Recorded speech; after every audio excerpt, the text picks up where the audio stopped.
Hai, Assalamualaikum.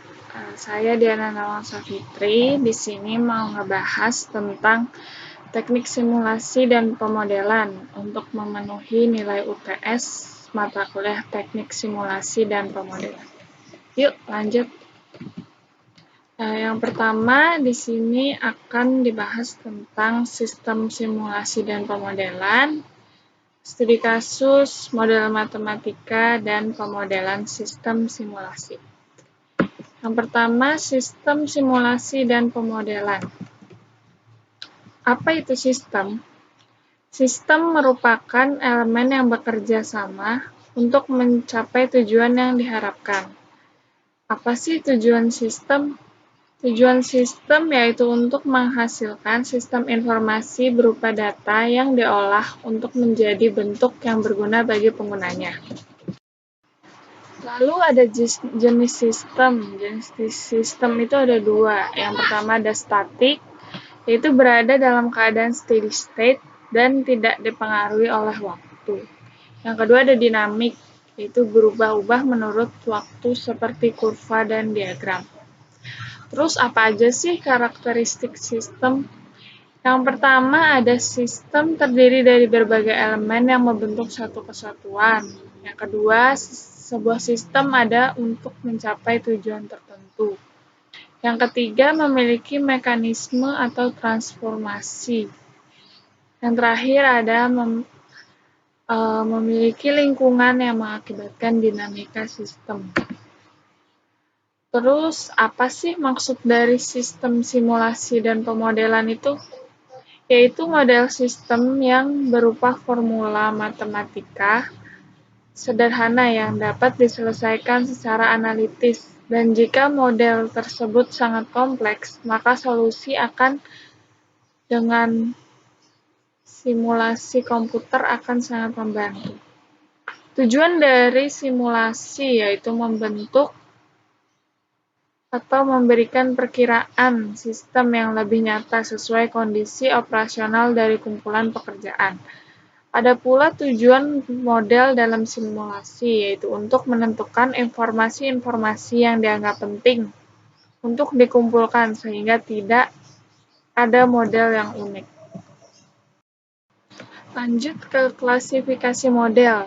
Di sini ada 3. Yang pertama, model simbolik, yaitu simbol.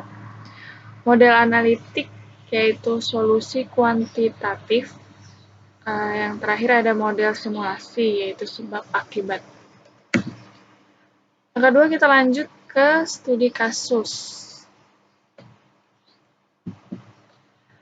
Virus corona atau COVID-19 sebagai pandemi virus yang menyerang saluran pernapasan manusia dengan penyebaran kontak secara langsung melalui orang yang terinfeksi saat mereka batuk atau bersin, atau melalui tetesan air liur atau cairan hidung. Negara Cina adalah sebagai epicentrum dari virus ini, dengan ratusan ribu kasus yang mereka hadapi. Di Indonesia, pertanggal 2 April 2020 telah memiliki 1.790 kasus positif COVID-19. Saat ini Indonesia sedang bersatu untuk bersama melawan virus corona dengan tetap di rumah aja. Tetap mematuhi aturan pemerintah, melakukan physical distancing, dan menjaga kebersihan untuk selalu cuci tangan dengan sabun dan air yang mengalir. Penggunaan desinfektan yang berfungsi sebagai membunuh kuman dan virus akan beralih fungsi menjadi timbulnya iritasi pada kulit manusia jika memiliki riwayat kulit yang sensitif. Maka dari itu, seluruh mahasiswa dan peneliti sedang gencar mencari formula yang aman untuk cairan desinfektan yang disemprot ke tubuh manusia. Selain itu, para peneliti juga sedang mencari formula untuk obat penyembuhan dari virus ini. Nah, dari website corona.jakarta.go.id terdapat data pemantauan COVID-19 di daerah Jakarta. Di sini terkonfirmasi mulai dari tanggal 21 Januari 2020 sampai terakhir update 2 Mei. Sudah terkonfirmasi di Jakarta ada 4.355 pasien yang positif. Lalu kalau secara nasional ada 10.843 kasus positif. Pasien sembuh ada sekitar 1.665. Kita lanjut ke analisis websitenya. Di sini ada grafik-grafiknya yang sudah terpercaya dari websitenya. Terkait data yang berada pada halaman web ini menggunakan proses sistem dinamik dengan model analog yang ditandai dengan kurva atau grafik yang berubah setiap harinya mengenai data masyarakat yang terjangkit COVID-19. Sesuai dengan data yang diinputkan oleh Dinas Kesehatan Provinsi DKI Jakarta.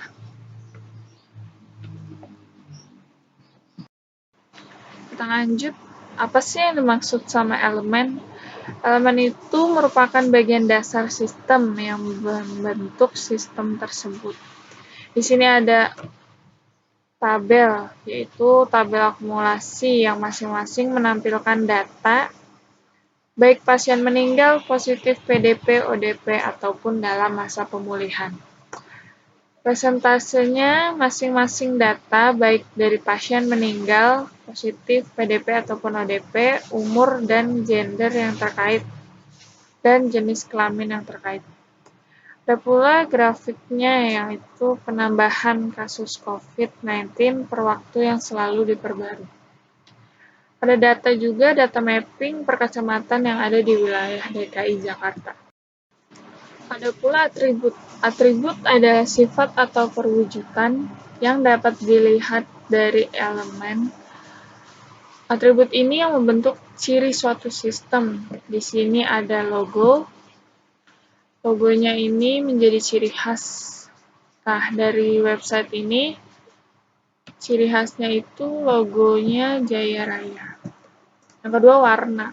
Warna yang digunakan yaitu merah untuk kasus yang terkonfirmasi positif COVID-19. Hijau untuk ODP, kuning yaitu PDP, pink untuk jenis kelamin perempuan, dan biru untuk jenis kelamin laki-laki.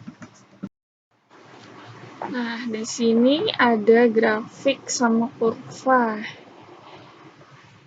yang menunjukkan perkembangan data dari COVID-19. Ini didapat dari website yang tadi ya, dari corona.jakarta.go.id. Kita lanjut, jadi kesimpulannya itu, website Jakarta Tanggap COVID-19 termasuk dalam sistem dinamik, karena data yang disajikan berubah berdasarkan waktu yang tertera pada kurva dan diagram. Dalam sebuah sistem tentunya memiliki elemen dan atribut yang saling berkaitan.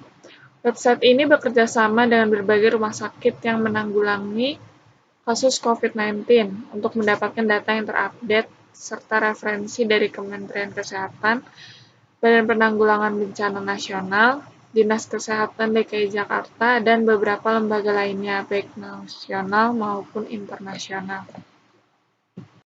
Kita lanjut ke materi yang ketiga, yaitu model matematika. Di sini ada langkah-langkah dalam studi simulasi secara garis besar. Flowchart tersebut menggambarkan langkah-langkah dalam studi simulasi. Penjelasan tersebut sama seperti tahap-tahap dalam menganalisis masalah hingga diimplementasikan ke dalam bentuk program aplikasi. Contohnya, tahap menganalisis masalah sudah dijelaskan pada penjelasan sebelumnya, dan tahap pembuatan program aplikasi berdasarkan masalah akan dijelaskan di slide berikutnya. Di sini ada lanjutannya. Penjelasan mengenai diagram model matematika di sini terdapat pada formulasi matematika yang tentunya berbeda dari kasus dalam hal rumus matematikanya. Selanjutnya, tahap-tahap tersebut akan ditentukan berdasarkan model matematika yang berada pada diagram, yaitu menentukan masalahnya terlebih dahulu, hingga ke tahap sistem karakteristik, analisis, validasi, hingga menentukan solusi masalah pada tahap terakhir. Yang keempat, kita lanjut ke pemodelan sistem simulasi. Di sini kita ambil tentang Kiwi. Apa sih Kiwi itu? Kiwi adalah kumpulan data dengan penambahan data hanya melalui satu sisi, yaitu belakang, dan penghapusan data yang hanya melalui sisi depan. Di sini ada sifat Kiwi yaitu first in, first out. Jadi, data yang pertama masuk akan keluar terlebih dahulu, dan data yang terakhir masuk akan keluar terakhir. Di sini ada dua kondisi antrian. Yang pertama, kalau penuh. Bila elemen pada antrian mencapai kapasitas maksimum antrian, pada kondisi ini tidak mungkin dilakukan penambahan ke antrian. Penambahan elemen menyebabkan kondisi kesalahan overflow. Yang kedua, kosong. Bila tidak ada elemen pada antrian, pada kondisi ini tidak mungkin dilakukan pengambilan elemen dari antrian. Pengambilan elemen menyebabkan kondisi kesalahan overflow. Lanjut ke karakteristik dari Kiwi. Yang pertama, elemen, item-item data yang terdapat di elemen antrian. Yang kedua, ada count, jumlah elemen pada antrian. Yang ketiga ada front, elemen terdepan antrian. Lalu ada rear, elemen terakhir dari antrian. Dan yang terakhir ada status antrian.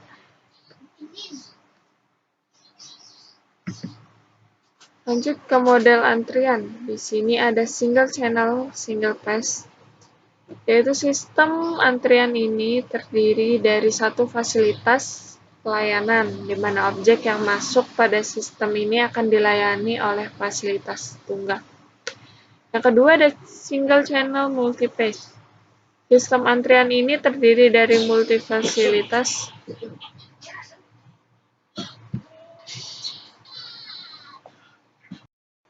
Lalu yang kedua ada single channel multi-pass, yaitu sistem antrian ini terdiri dari multi fasilitas pelayanan yang dilaksanakan secara berurutan.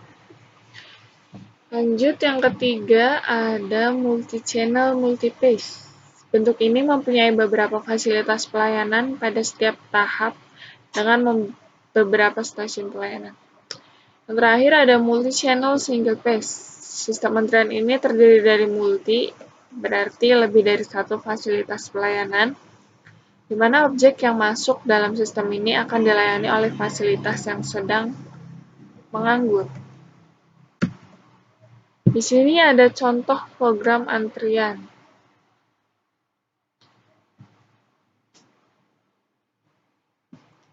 Nah, di sini tampilan saat program di running. Gambar kedua, saat memilih menu 1, di sini bakal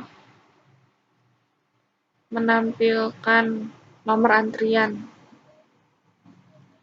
Di sini, jika kita memilih menu 2, antrian yang masuk terlebih dahulu akan dipanggil. Lanjut, tampilan yang ketiga di sini, di saat kita memilih menu yang ketiga, akan muncul jumlah antrian yang telah terdaftar. Di sini gambar ke-5. Jika kita memilih menu 4, menu keempat format, maka antrian akan dikosongkan. Setelah dikosongkan ini, kita pilih menu 3 untuk melihat daftar antrian apakah masih ada atau sudah terhapus. Terima kasih. Jika ada pertanyaan dan saran bisa dikirim email. Terima kasih. Assalamualaikum. Bye.